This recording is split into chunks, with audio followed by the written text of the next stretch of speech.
Hi all. കുസാറ്റിൽ ആർത്തവ അവധി എന്ന വാർത്ത നമ്മളെല്ലാവരും കഴിഞ്ഞ ദിവസങ്ങളിൽ പത്രങ്ങളിലും ചാനലുകളിലും ഒക്കെ ശ്രദ്ധിച്ചിട്ടുണ്ടാവും. അതുമായി ബന്ധപ്പെട്ടുകൊണ്ട് സോഷ്യൽ മീഡിയയിലൊക്കെ വലിയ ചർച്ചകളൊക്കെ നടക്കുന്നത് നമ്മളെല്ലാവരും ശ്രദ്ധിച്ചിട്ടുണ്ടാവും. അപ്പോൾ എന്താണ് ഈ മെൻസ്ട്രുവേഷൻ, ആർത്തവം എന്ന് പറഞ്ഞാൽ എന്താണ്? അതിന് ലീവ് കൊടുക്കുക എന്നൊക്കെ പറയുമ്പോൾ എന്താണ് ഈ ആർത്തവത്തിൽ സംഭവിക്കുന്നത്? ആ ഒരു സമയത്ത് എന്തൊക്കെയാണ് സ്ത്രീകളുടെ ശരീരത്തിൽ സംഭവിക്കുന്നത്, അവരനുഭവിക്കുന്നത് എന്തൊക്കെയാണ് എന്നുള്ള നമ്മൾ കൃത്യമായി അതിനെക്കുറിച്ചൊരു പ്രാഥമിക ധാരണയെങ്കിലും നമുക്ക് എല്ലാവർക്കും വേണം അല്ലേ? അപ്പോൾ എന്താണ് ഈ മെൻസ്ട്രുവേഷൻ എന്ന് പറഞ്ഞാൽ? നമുക്കറിയാം, റീപ്രൊഡക്ഷൻ പഠിക്കുമ്പോൾ നമ്മൾ പഠിച്ചിട്ടുണ്ട് എന്താണ് റീപ്രൊഡക്റ്റീവ് സിസ്റ്റം. അത് ഫീമെയിൽസിൽ അത് ആക്റ്റീവ് ആകുന്നത്, അവരുടെ റീപ്രൊഡക്റ്റീവ് മെച്യൂരിറ്റി അവർ അറ്റൈൻ ചെയ്യുന്നത് മെനാർക്കോട് കൂടിയാണെന്ന് പറഞ്ഞു അല്ലേ?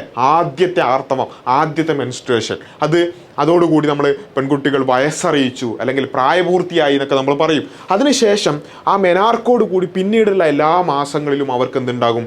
ഈ മെൻസ്ട്രുവേഷൻ ഉണ്ടാകും, ആർത്തവം ഉണ്ടാകും.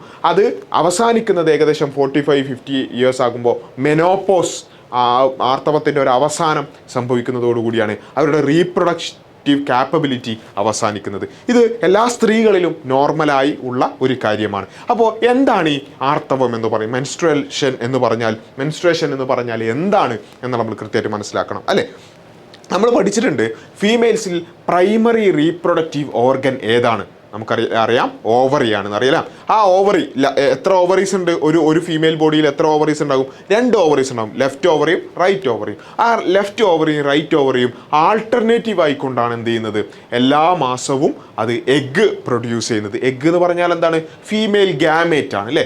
ആ എഗ്ഗ് പ്രൊഡ്യൂസ് ചെയ്യുന്നത്, ആ എഗ്ഗ് പിന്നെ ഒന്നുകിൽ റൈറ്റ് അല്ലെങ്കിൽ ലെഫ്റ്റ് ഓവറി എഗ്ഗ് പ്രൊഡ്യൂസ് ചെയ്യും. അത് ഇൻ്റർകോഴ്സ് നടക്കുകയാണെങ്കിൽ മെയിൽസിൽ നിന്ന് വരുന്ന സ്പേമും ഈ എഗ്ഗും തമ്മിൽ ഫ്യൂസ് ചെയ്തുകൊണ്ട് സൈഗോട്ട് ഉണ്ടാകുന്നു.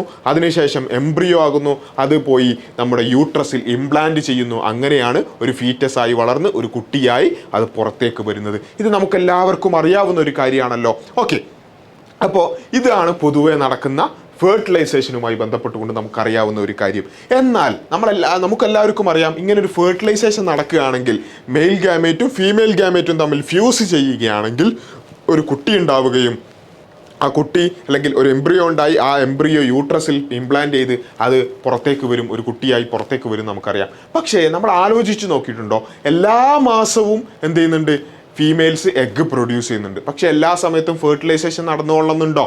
ഇല്ല അല്ലെ? ഇന്റർകോഴ്സ് നടന്ന് സ്പേം എത്തി, അതേ കൃത്യസമയത്ത് അത് എത്തി, അത് ഫെർട്ടിലൈസ് ചെയ്ത് അങ്ങനെ മാത്രമേ കുട്ടി ഉണ്ടാവുകയുള്ളൂ. ഇനി അഥവാ ഫെർട്ടിലൈസേഷൻ നടന്നിട്ടില്ലെങ്കിൽ എന്തായിരിക്കും സംഭവിക്കുക?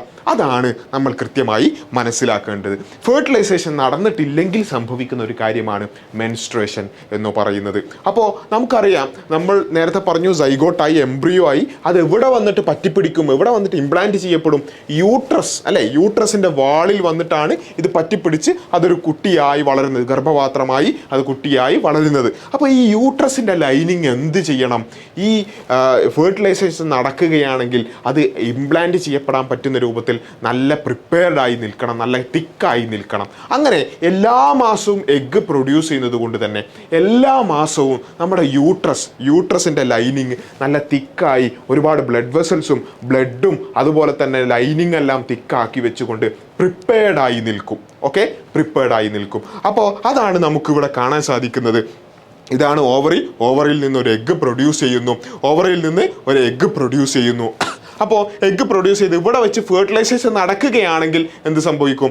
സൈഗോട്ടായി എംബ്രിയോ ആയി ഇവിടെ വന്ന് യൂട്രസിൽ വന്ന് എന്ത് ചെയ്യും? ഇംപ്ലാന്റ് ചെയ്ത് ഒരു കുട്ടിയായി വളരും. ഇനി ഫെർട്ടിലൈസേഷൻ നടന്നിട്ടില്ലെങ്കിൽ ഇവിടെ കണ്ടോ നിങ്ങൾ, ഈ റെഡ് കളറിൽ നമ്മുടെ യൂട്രസിൻ്റെ ലൈനിങ് നല്ല തിക്കായി നിൽക്കുന്നുണ്ട്. അവിടെ നിറയെ ബ്ലഡ് വെസൽസും അതുപോലെ തന്നെ മറ്റ് കാര്യങ്ങളും എല്ലാമായി യൂട്രസ് പ്രിപ്പയർ ആയി നിൽക്കുകയാണ്, ഒരു കുട്ടി ഉണ്ടാവാൻ വേണ്ടി പ്രിപ്പയർ ആയി നിൽക്കുകയാണ്. എല്ലാ മാസവും ഇങ്ങനെ പ്രിപ്പയർഡ് ആയി നിൽക്കും. ഇനി ഈ ഫെർട്ടിലൈസേഷൻ നടന്നിട്ടില്ലെങ്കിൽ എന്താണ് സംഭവിക്കുക? ഫെർട്ടിലൈസേഷൻ നടന്നിട്ടില്ലെങ്കിൽ ഈ പിന്നെ എഗ്ഗ് എന്ത് ചെയ്യും? അത് പുറത്തേക്ക് വരും, വജൈനയിലൂടെ അത് ഫീമെയിൽസിൻ്റെ ബോഡിയുടെ പുറത്തേക്ക് വരും. ആ എഗ്ഗ് പുറത്തേക്ക് വരുന്നതിൻ്റെ കൂടെ ഈ യൂട്രസിൻ്റെ ഈ തിക്കൻഡ് ആയിട്ടുള്ള ലൈനിങ് ഉണ്ടല്ലോ, ആ ലൈനിങ്ങും എന്ത് ചെയ്യും? അത് ഷെഡ് ഓഫ് ചെയ്തുകൊണ്ട് അതൊക്കെ മുറിഞ്ഞ് പിന്നെ പുറത്തേക്ക് ഈ പിന്നെ ഓപ്പണിങ് വഴി എന്ത് ചെയ്യും? ഫീമെയിൽസിൻ്റെ ബോഡിയുടെ പുറത്തേക്കായി ഒഴുകും. ആ പുറത്തേക്ക് വരുന്ന ആ ഒരു പ്രക്രിയക്കാണ് നമ്മൾ എന്ത് പറയുക?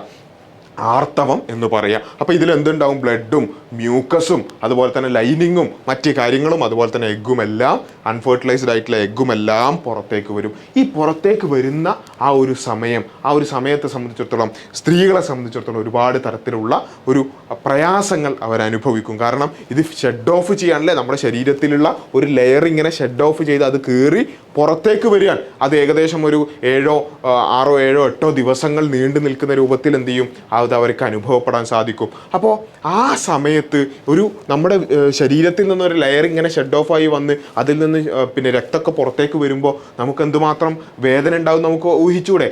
ആ ഒരു വേദന ഈ ഒരു സമയത്ത് സ്ത്രീകൾ അനുഭവിക്കും. അതുകൊണ്ടാണ് മെൻസ്ട്രുവേഷനുമായി ബന്ധപ്പെട്ടുകൊണ്ടുള്ള ലീവിനെ കുറിച്ചും മറ്റു കാര്യങ്ങളെക്കുറിച്ചൊക്കെ ചർച്ചകൾ നടക്കുന്നത്. അപ്പോൾ നമ്മൾ കൃത്യമായി മനസ്സിലാക്കുക, മെൻസ്ട്രുവേഷൻ എന്ന് പറഞ്ഞാൽ എന്താണ്? The break down and removal of the inner thick and soft lining of the uterus along with its blood vessels in the form of vaginal bleeding is called menstrual flow അല്ലെങ്കിൽ menstruation. ആ ഒരു shed ഓഫിനാണ് അല്ലെങ്കിൽ ആ ഒരു break down and റിമൂവലിനാണ് നമ്മൾ menstruation എന്ന് പറയുന്നത്. മാത്രമല്ല ഈ ഒരു സമയത്ത് അനുഭവിക്കുന്ന വേദന മാത്രമല്ല, നമുക്കറിയാം നമ്മുടെ ശരീരത്തിൽ നടക്കുന്ന എല്ലാ കാര്യങ്ങളും കൺട്രോൾ ചെയ്യുന്നത് എന്താണ്? ഹോർമോണുകളാണ് നമുക്കറിയാം അല്ലേ. അപ്പോൾ ഈ ഒരു സമയത്ത് പ്രത്യേകിച്ച് മെൻസ്ട്രുവേഷൻ്റെ സമയത്തൊക്കെ ഒരുപാട് തരത്തിലുള്ള ഹോർമോണൽ വേരിയേഷൻസ്, പല ഹോർമോണുകളും പീക്കിലെത്തുകയും പിന്നീട് അത് താഴോട്ടെത്തുകയും ആ രൂപത്തിലുള്ള ഒരുപാട് ഹോർമോണൽ വേരിയേഷൻസ് നമുക്ക് കാണാൻ സാധിക്കും. ഇതാണ് മൊത്തത്തിലൊരു സൈക്കിൾ എന്ന് പറയുന്നത്. ഒരു ഓവം അല്ലെങ്കിൽ പിന്നെ ഒരു എഗ്ഗ് അത് പിന്നെ വലുതായി അത് ഓവുലേഷൻ നടന്ന് പിന്നെ ലൂട്ടിയൽ ഫേസ്, ഇതിൻ്റെ കൂടുതൽ ഡീറ്റെയിലുകൾ നമുക്ക് കൂടുതൽ പഠിക്കാൻ സാധിക്കും. അപ്പോൾ ആ ഒരു സമയത്തിലൂടെ ഓരോ ഫേസിലൂടെയും കടന്നു പോകുമ്പോൾ വരുന്ന ഹോർമോണിൻ്റെ ഉയർച്ച താഴ്ചകളുടെ ഗ്രാഫാണ് നമ്മൾ കാണുന്നത്. പ്രൊജസ്ട്രോണും അതുപോലെ തന്നെ ലൂട്ടിനൈസിങ് ഹോർമോണും എല്ലാം അത് പീക്കിലേക്ക് എത്തുകയും അതുപോലെ തന്നെ താഴോട്ട് പോവുകയും ഒക്കെ ചെയ്യും. അപ്പോൾ ഇങ്ങനെ ഹോർമോണുകൾ കൂടുകയും കുറയുകയും ചെയ്യുന്നത് എന്തിനു വേണ്ടിയാണ്? ഈ മെൻസ്ട്രുവേഷൻ അതുപോലെ തന്നെ മറ്റു കാര്യങ്ങളൊക്കെ കൃത്യമായി നടക്കാൻ വേണ്ടിയാണ്. ഈ ഹോർമോണൽ വേരിയേഷൻ കാരണം പല രൂപത്തിലുള്ള പിന്നെ ശാരീരികമായിട്ടും മാനസികമായിട്ടുള്ള വേരിയേഷൻസിലൂടെ സ്ത്രീകൾ കടന്നു പോകും. പല രൂപത്തിലുള്ള മെൻ്റലായിട്ടുള്ള പിന്നെ പല രൂപത്തിലുള്ള പ്രയാസങ്ങൾ അവരനുഭവിക്കും. അപ്പോൾ ആ രൂപത്തിലുള്ള നമ്മൾ കേട്ടിട്ടില്ലേ മൂഡ് സ്വിങ്സും മറ്റു കാര്യങ്ങളിലൂടെയൊക്കെ സ്ത്രീകൾ ചിലപ്പോൾ കടന്നു പോകും. ഓരോരുത്തരിലും അത് വ്യത്യസ്തമായിരിക്കും. ഓരോരുത്തർക്കും വേദനയും അതുപോലെ തന്നെ അവരുടെ മൂഡ് സ്വിങ്സും എല്ലാം വ്യത്യസ്തമായിരിക്കും. പക്ഷേ ഇത്തരത്തിലുള്ള ശാരീരികവും മാനസികവുമായിട്ടുള്ള ചില അവസ്ഥകളിലൂടെ കടന്നു പോകുന്ന ഒരു ഫേസാണ് മെൻസ്ട്രുവേഷൻ എന്ന് പറയുന്നത്. അതെല്ലാ മാസവും ആവർത്തിക്കുന്ന ഒരു കാര്യം കൂടിയാണ്. അപ്പോൾ ആ ഒരു സമയത്ത് അവരെ സംബന്ധിച്ചിടത്തോളം ചില സമയങ്ങളിൽ ചില പ്രയാസങ്ങൾ അനുഭവിക്കുകയും അത് പിന്നെ പലപ്പോഴും ജോലിക്ക് വരുന്നതുമായി ബന്ധപ്പെട്ടുകൊണ്ടോ അല്ലെങ്കിൽ പഠിക്കുന്നതുമായി ബന്ധപ്പെട്ടുകൊണ്ടോ ഒക്കെ അവർക്ക് പ്രയാസങ്ങൾ അനുഭവിക്കുന്ന ഒരു സന്ദർഭം ഉണ്ടാവാൻ ചാൻസ് ഉള്ള ഒരു വിഷയമാണ്. അപ്പോൾ അതുകൊണ്ടാണ് ആർത്തവുമായി ബന്ധപ്പെട്ടുകൊണ്ടുള്ള അവധിയുമായി ബന്ധപ്പെട്ടുകൊണ്ടുള്ള ചർച്ചയൊക്കെ നമ്മളിപ്പോൾ കണ്ടുകൊണ്ടിരിക്കുന്നത്. അപ്പോൾ ഇത് കൃത്യമായി മനസ്സിലാക്കുകയും സ്ത്രീകളുടെ ശരീരത്തിൽ എന്താണ് നടക്കുന്നത്, ഇതൊരിക്കലും വേറെന്തെങ്കിലും സംഭവമല്ല, അവരുടെ ശരീരത്തിൽ നോർമലായി തന്നെ നടക്കുന്ന ഒരു പ്രക്രിയയാണ്. അല്ലെങ്കിൽ വേറെന്തെങ്കിലും അബ്നോർമാലിറ്റി ഒന്നുമല്ല അല്ലേ, അവരുടെ ശരീരത്തിൽ നോർമലായി നടക്കുന്ന ഒരു സംഭവമാണ്. അത് എല്ലാ മാസവും ആവർത്തിക്കും. ഫെർട്ടിലൈസേഷൻ നടന്നിട്ടില്ലെങ്കിൽ എല്ലാ മാസവും ആവർത്തിക്കുന്ന ഒരു കാര്യം കൂടിയാണ് ഇത് എന്ന് നമ്മൾ കൃത്യമായി മനസ്സിലാക്കുക. അതിൻ്റെ അവസ്ഥകൾ കൃത്യമായി മനസ്സിലാക്കാനും കൂടുതൽ അറിയുവാനും നമ്മൾ ശ്രമിക്കുക. Okay, thank you.